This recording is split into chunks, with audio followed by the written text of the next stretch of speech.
Good morning. It is Wednesday.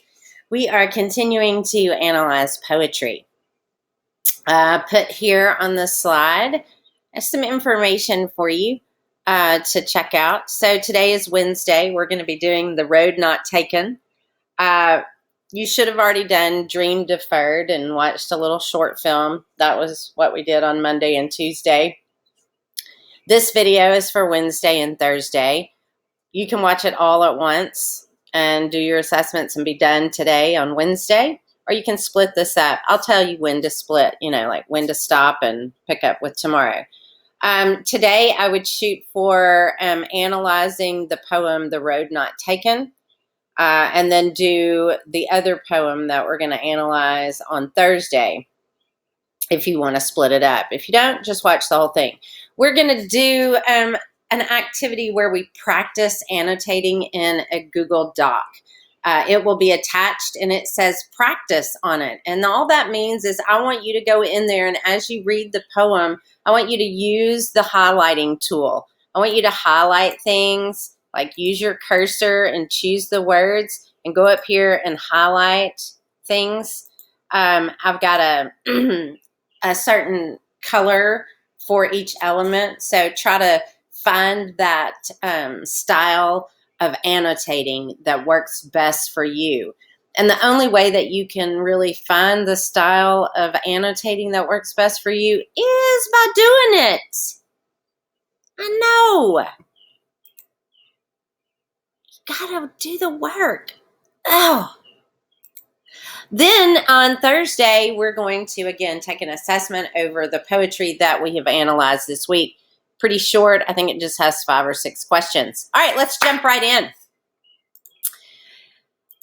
Yes. So, Robert Frost, The Road Not Taken. Incredibly popular poem. Yes. So let me tell you a little bit about Robert Frost. I pulled this from the Poetry Foundation. I highlighted what I think is kind of significant regarding his writing. If you look here, it says that he, publication noted or marked how Frost, who is the poet, can turn to another kind of poem. He created or came up with a new kind of poem, a brief meditation sparked by an object, a person, or an event. So something small. That's what brief means. It's very short, almost like you really wouldn't notice it. And that moment is significant because of, something, some object that's a part of that moment. For example, graduation, maybe the diploma would be part of that moment. A person that is involved with that moment. Maybe, someone saved your life. Or an event, like, you had a baby, or you graduated from high school, or you stood up for someone. So taking an event that's really short and focusing on that event, they have a dramatic quality. These poems where he's focused on these events are like a story. And hopefully we'll see that today with The Road Not Taken, which focuses on a fork in the road, a fork in the woodland that transcends the specific. So what that means is that you look at this path and it becomes more than just a path. And that kind of takes us to this next paragraph down here. And I want to read this quote. Poetry begins in trivial metaphors, pretty metaphors, grace metaphors, and goes on to the profoundest thinking that we have. Poetry provides the one permissible way of saying one thing and meaning another. Unless you are at home in the metaphor, unless you have had your proper poetical education in the metaphor, you are not safe anywhere. I love that quote. I love how we talk about how powerful metaphors are. They are an incredibly important vehicle to effective writing, whether that is a story, whether that is a poem, a play. Metaphors help connect readers to your meaning. That's why they're so important.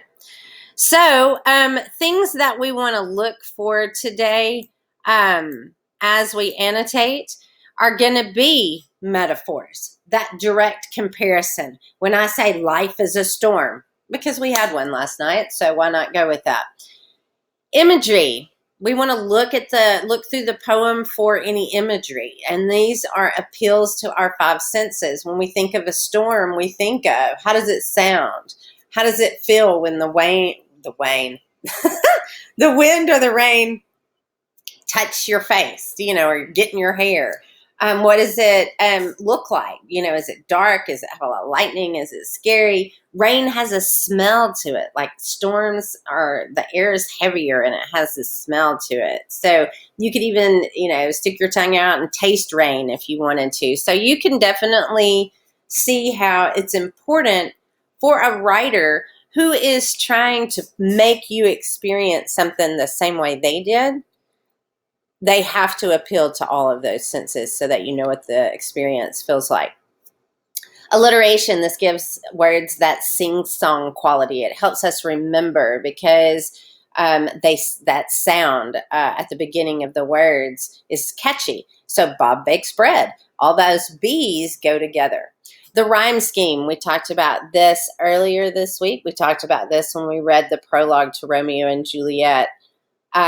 This is the rhyming of the last word. So let's just focus on that rhyme right now. I mean, there's lots of others that we can talk about, but let's just focus on those last words, those that sound alike. There's a pattern there, and that's what I need you to start looking for is, do you notice that pattern? Meter is, how does it sound? Is it da-da-da-da-da-da-da, or is it da-da-da-da-da-da-da? Da-da-da-da-da-da. So that musical quality. How long are the lines? What's the beat? These rely heavily on symbols, or symbol. I can't even talk today. Syllables. So the number of beats in a line. So that's meter. This would be really hard to learn at home. I mean, you can, obviously, because you're geniuses. But we'll talk about this more, when we get into poetry again. So if you don't catch it this time, don't beat yourself up about not knowing what meter is. It's hard. Okay, so let's get started. Look at this picture. Find an example of all five of these. Like right now, looking at that, what's something that you see? Pick an item, focus on it. What do you notice about it? If you're noticing this person, what color is his hair? What does he look like? Is he tall? Is he large? Is he slumped over? Is he confident? What does he look like? If you noticed a tree, what kind of tree? Is it a baby tree? Is it an adult tree? Is it green? Is it fall because the leaves are brown? What's going on with the tree? What can you hear in this scene right now? I'm thinking his footsteps, rustling, if there's like, a squirrel or something over here, this rustling of all these leaves on the ground. You might hear birds chirping, or if there's a plane flying overhead. So what would you be hearing in here? What would it smell like? The city smells very different than the forest. When you go to the lake, that has a certain smell to it. So what would you be smelling here, do you think? What would it feel like? He's got on a jacket. We've got, leaves that have fallen. Trees kind of look maybe a little bare. So we might think it's kind of chilly. So maybe, pleasant, but chilly. Could it not be? Could it be warm and sunny? Tasting, does the air have a taste to it? Are you eating a snack? Having a picnic? This one probably is the most far-fetched one for this, but again, maybe the taste part can be a metaphor. Like here, you feel free because there's no one, like, you don't have to be somewhere at a certain time doing a certain thing. I don't know. Okay, so really focusing on that. So now let's listen to the poem real quick. We read that the poem has a dramatic quality. So I found this cool video on YouTube, and I want you to think about the story, the dramatic quality of this poem. Here we go.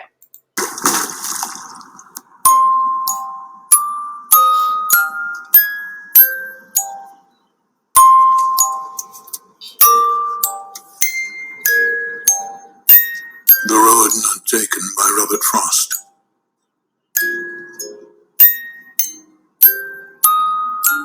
Two roads diverged in a yellow wood, and sorry I could not travel both and be one traveler. Long I stood and looked down one as far as I could.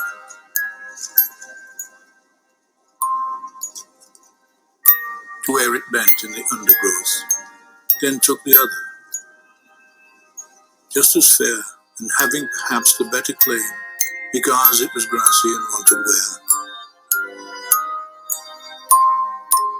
Though as for that, the passing there had warned them really about the same. And both that morning equally lay, in leaves no step had trodden by. Though I kept the first for another day,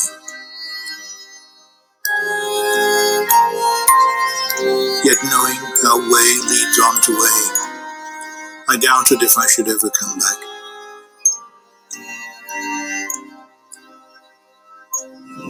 I shall be telling this with a sigh, somewhere ages and ages hence. Two roads diverged in a wood, and I took the one less traveled by.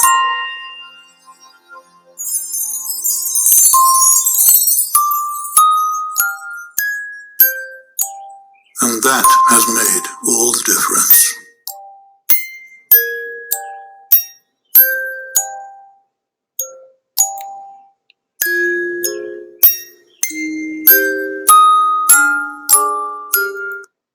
Okay, so interesting poem, something that seems,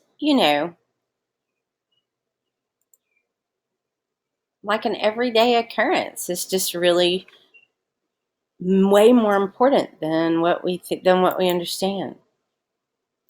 Okay, so again, we're going to go through the poem now, and we're going to annotate it for metaphors, imagery, alliteration, rhyme scheme, and meter. If we notice it, we're going to make notes. So that's it. That's the skill I need you to work on today, is how to analyze a poem. So you've got a Google Doc, and it says student practice. That's what it says right here, student practice.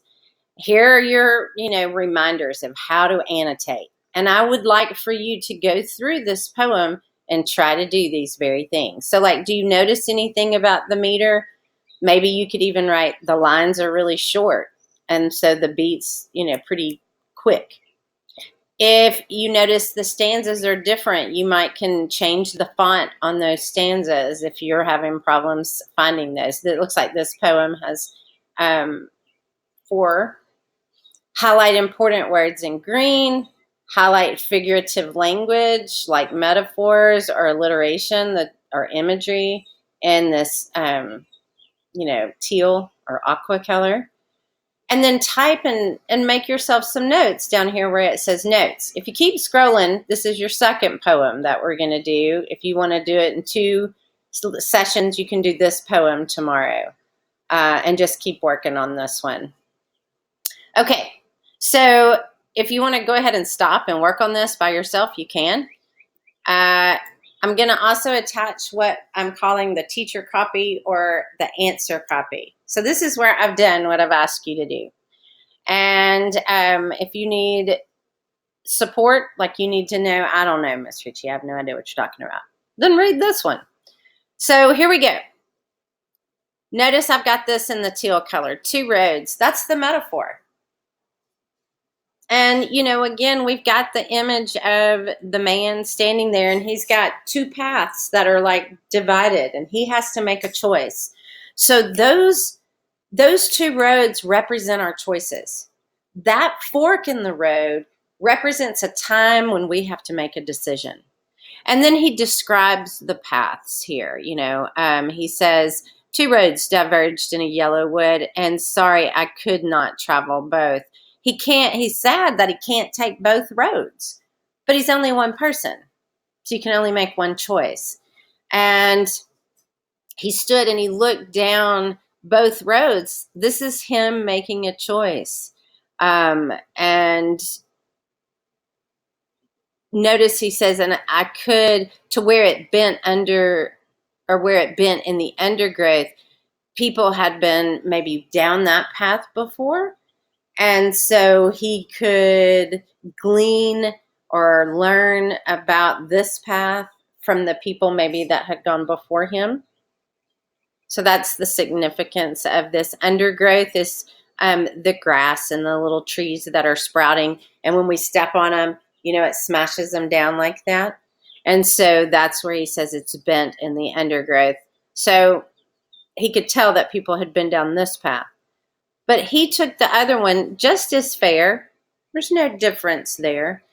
He says for a minute, maybe it was a better path because it didn't have any more, nobody had walked down this path. It was grassy and wanted wear. So the grass is standing straight up. Nobody had walked on it and smashed it down. But then he starts, he flakes out. He says, but though as for that, the passing there had warned them equally about the same. So here he kind of talks, he's being indecisive, which is funny because that's what this poem is about making choices, making a decision, and think about yourselves. I'm the most indecisive human being on the planet. I hate going shopping with me. And so I totally get this point where, he looks at him and he comes up with the game plan and he's like, I'm definitely taking this one because nobody's walked down this path before. But then he starts second guessing himself and he's like, yeah, but really they're about the same, So we get this. We do this too. We are indecisive. And how we talked about doing that double level of reading, like where we're going to read on what it says on the surface, but then there might be a deeper meaning. And maybe our decisions, are they really that important? Do we really have that much control over our decisions? Or, are we kind of predestined? Do we just kind of fall into line where we're supposed to be? There's that deeper meaning that's going on here. Okay, and then he says, and both that morning equally lay in leaves, no step had trodden black. So that morning, there had been no one on the road before him. So he is here totally making this decision alone by himself. And then this is my favorite. Oh, I kept the first for another day. I'm going to come back and try that again. I'll buy this next time. Have you done that? You're like, okay, I'm going to buy these shoes this time. When I come back, I'm definitely going to get these shoes. And he laughs at this. He thinks this is so funny because he says, but I know how ways lead to ways. How we get, we make a choice to get the first pair of shoes and we fall in love with those shoes and we, live our lives in our great shoes. And we totally forget about that first choice. There's no way to go back and get those shoes again. Now they're out of season. Now, it's not time to wear that type of shoe. So this is just gone. And that's what he's talking about here with these 2 lines. Yet knowing how way leads on to way, I doubted if I should ever come back. Some of these decisions you don't get to make again. They're gone forever. And so he's reflecting on that. And then we get to this last stanza. Again, this is typically where the real meaning really comes forth and we as a reader start to understand what the true meaning of the poem is. I shall be telling this with a sigh. The word sigh is we typically sigh when maybe we're sad about something or we're frustrated with something. And that's what he's doing here. There will come a day where he will look back on making these decisions and he will sigh. He will think, what if I had chosen this? What if I had done this? And we all do that. Somewhere ages and ages hence, there's that alliteration, that ages and ages, all of those A's. So somewhere way in the future, I'm going to be thinking back on this and think, what if I had taken that other path? Two roads diverged in the one, and I took the one less traveled by, and that has made all the difference. This line is the best line of the whole poem. And it is because it can be read on two levels. The surface level is the one that most people talk about. I took the path that, that nobody else took, or that fewer people took, the harder, more challenging path, the one that no one else had blazed away on. And that has made my life meaningful, and that, that's what this means. That has made all the difference, meaning that it's made my life meaningful because I had control over my choices. Then there is the deeper meaning here, and it is this word difference means that it's not like other things. It's different. And so if you read it on that level, and that has made all of this difference in my life, are these little decisions I made along the way because they were all different, then you could say that, again, his life is changed by all of his decisions. Not necessarily good or bad or meaningful or not, just that that's what makes his life different from everyone else's, are all of these little choices that he made. So again, two meanings here, and that has made all the difference. That big meaning, like this is a big,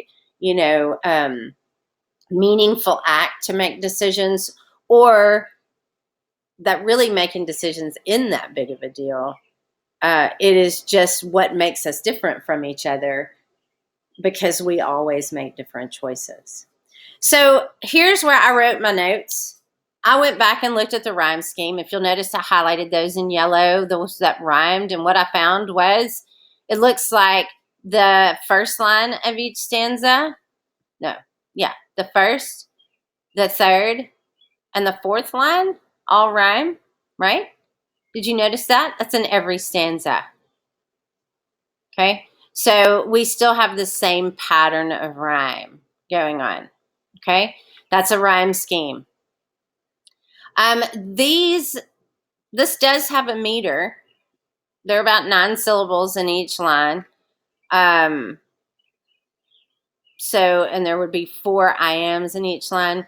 Again, this is really complicated, guys, without having a whiteboard in front of me and being able to really mark this off for you. I feel like we'll hit this again in your English classes, so no need to fret if you're missing meter. It's okay. No biggie. There are 5 lines per stanza. Did you notice that? You probably did when you were looking at this rhyme scheme. So these are things that we want to start to notice. You don't have to be perfect at this, but you do want to start training your eye to notice these things. And then there are 4 stanzas. So really noticing the structure of this, just like when we looked at essays, how we found the introduction, the body paragraphs that supported what the introduction claimed, and then we had a conclusion paragraph. Or in a story, we had exposition, rising action, climax, falling action, and resolution. And so everything has structure. That's what you want to find. And then summarizing this. So by using imagery, the poet creates an image of 2 roads. So we've got a lot of symbolism and imagery going on here. Definitely the metaphor is that our decisions are like forks in the road. And so a path would be our life and all the events that happen in our lives. So again, if I were going to summarize this, I might say something like, by using imagery, the poet creates an image of 2 roads, which are symbolic of decisions. The poet shows how making decisions influences our lives. The choice and results are what define us and create the experiences we can learn from. He captures the feelings of being indecisive by making the choice between two equal things. Didn't spell this correctly. He also captures the process of thinking what if in that final stanza when he says the word sigh. So a final line conveys a message that any choice we make that moves us forward is meant to be. Those choices are what make my life different than others, or it can have a deeper meaning because I made my choices that has made my life more meaningful. So that is The Road Not Taken. Now would be a good time to pause if you want and come back tomorrow for our second poem, which is called Your World by Georgia. Hold on, let me get there. Hold on. Here we go. Georgia Douglas Johnson. So that's what we are doing now. So if you pause and you're coming back, welcome back. Thursday, we're doing Your World by Georgia Johnson. We're doing the same thing that we did with The Road Not Taken. We're going to listen to the poem, think about what it means, and annotate looking for metaphor, imagery, alliteration, rhyme scheme, or meter. So looking at this photo, what do you notice? What do you see? You know, you probably see this person here. You probably notice these birds. You probably notice that there's like a sunset going on. Hopefully you notice that his arms are outstretched. That would be something that would be significant. If you're looking at this picture, what are some sounds you might associate with this picture? Maybe the birds or a wind or a breeze. If there's, you know, the ocean down here. Then possibly, I'm sorry, waves crashing would be something that you would hear. Smell, the ocean has a specific smell to it. If there are some plants or flowers around here, that might contribute. What would you be feeling? Probably the breeze, you know, maybe the sun, the warmth of the sun, peaceful from all the hustle and bustle of a city. Notice all that's gone. And finally, taste. Again, this one might be a little far-fetched, but, you know, maybe the salty air might be something that you would taste. Georgia Douglas Johnson, our poet for today, was a member of the Harlem Renaissance. And we read the poem Dream Deferred earlier this week. And Langston Hughes was also a member of the Harlem Renaissance. Again, a movement that sought to embrace what it felt like to be an African American in America during the early 20th century. That's what the Harlem Renaissance was about. And I like this sentence, or this part of this sentence right here. In some ways, it ushered in the civil rights movements of the late 40s and early 50s. So hopefully, because we studied rights before we left, and you know, now we're doing poetry, but hopefully you can start to see how literature overlaps, how it's almost like people from different generations are continuing a conversation. So we read the Declaration of Independence, which is when we declared our freedom from Great Britain.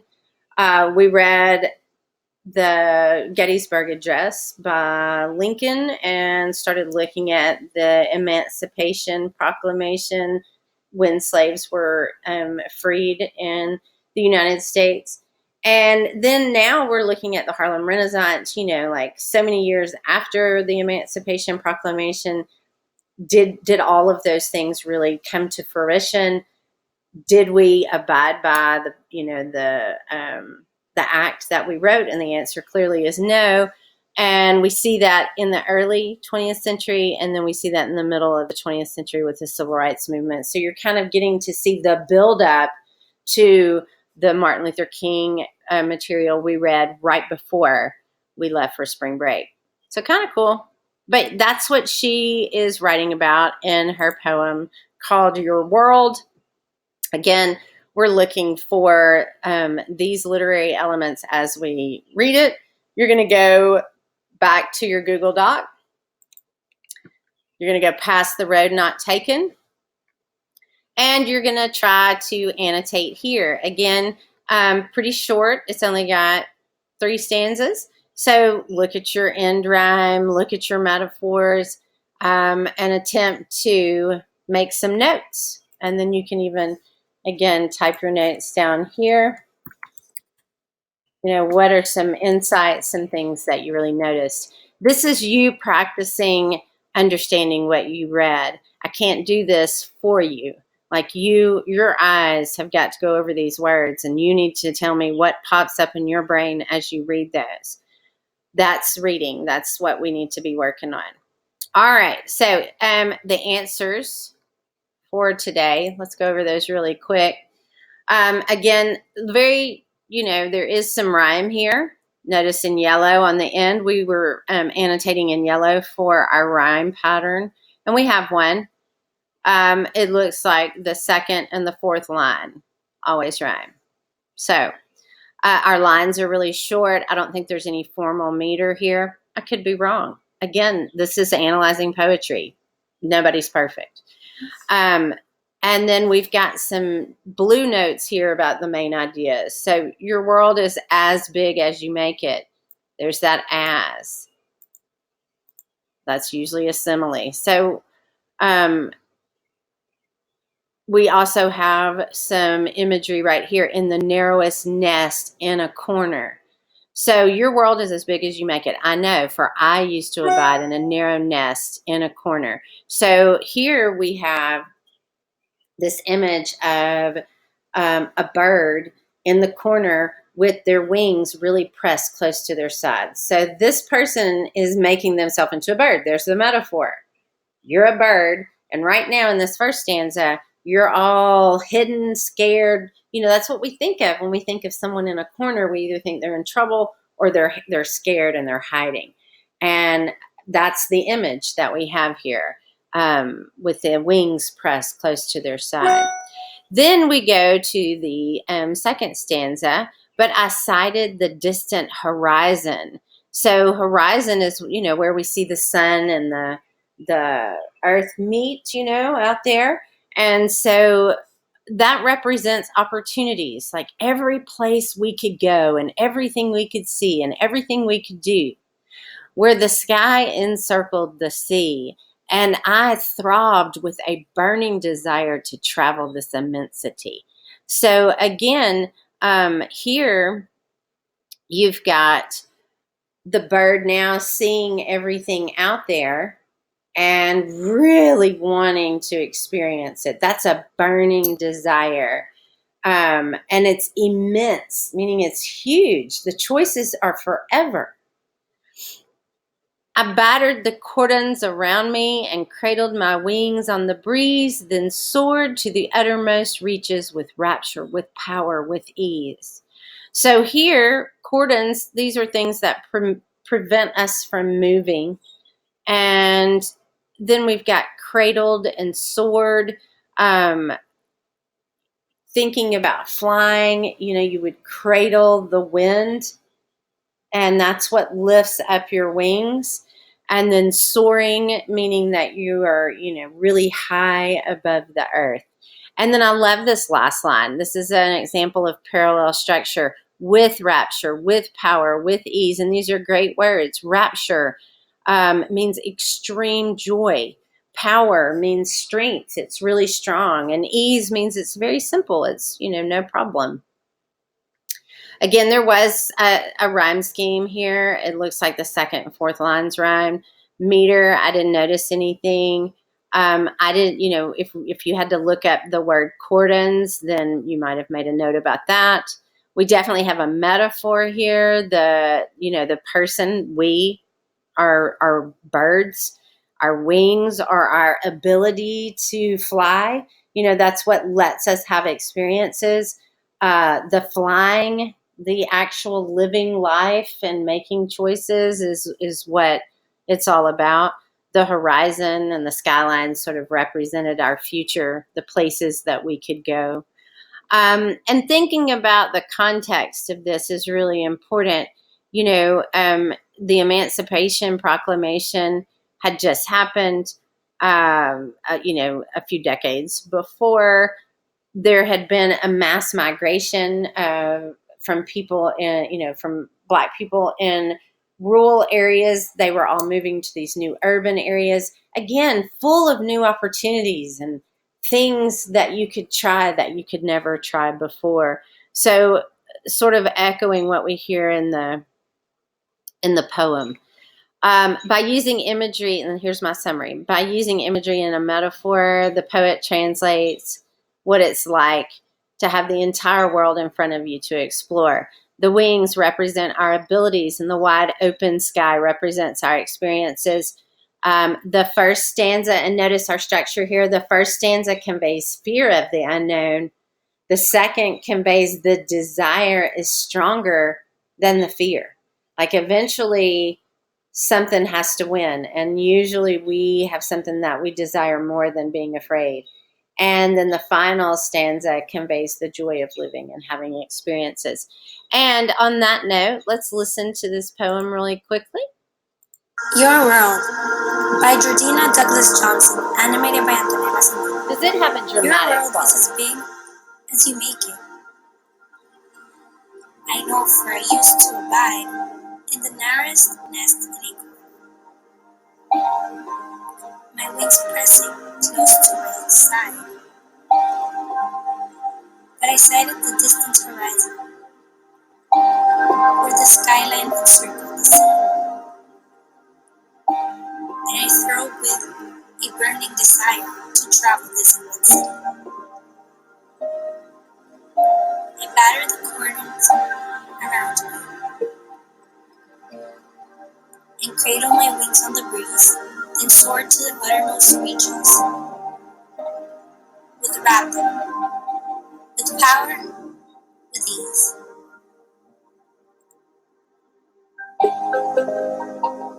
So I would say both of these poems have very much a dramatic structure. Like they tell a story of somebody who battled making decisions, had to overcome fear, and once they did, they realized that those are very much a part of life. Overcoming fear, making hard decisions and choices that once you make them, you can't go back.